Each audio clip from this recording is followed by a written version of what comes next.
कहीं आपने अपनी खुशियाँ की बलि चढ़ाकर तो पैसा नहीं जुटाया। अभी कुछ दिन पहले मेरे एक मित्र के चाचा जी मुझसे मिले, जो एक रिटायर सरकारी ऑफिसर है।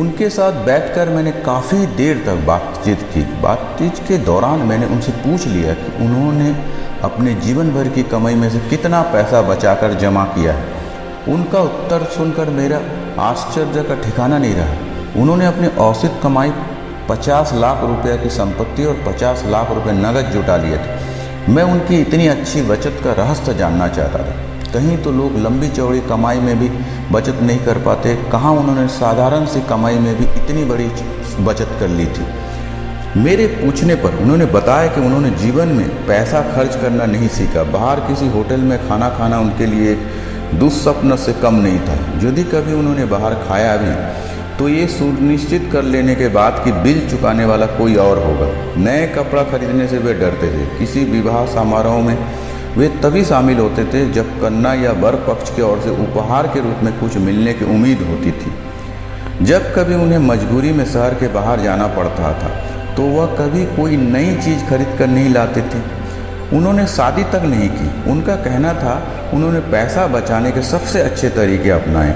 ये सज्जन कहने के लिए एक अमीर आदमी बन गए थे, लेकिन मैंने तो उन्हें एक भिखारी के रूप में ही देखा।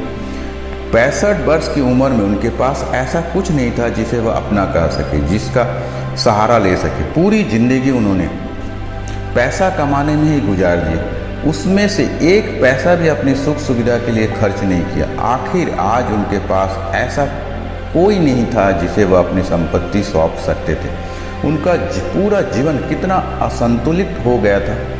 उन्होंने स्थिति पर मुझे दया है। मैंने उन्हें सलाह दी कि वह कुछ पैसा अपनी सुख सुविधा पर खर्च करें, जिससे उन्हें सुख शांति और संतुष्टि मिल सके। इस पर वह एकदम चीख पड़े जैसे मुझे मार ही डालेंगे। उन्होंने कहा कि वह अपने 1 करोड़ रुपए की संपत्ति को 2 करोड़ रुपए बनाने के बारे में सोच रहे। सचमुच मुझे बहुत तरस आया उस भिखारी अमीर व्यक्ति पर।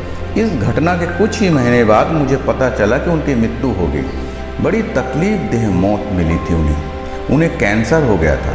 अस्पताल में 3 दिन रात कहते रहे।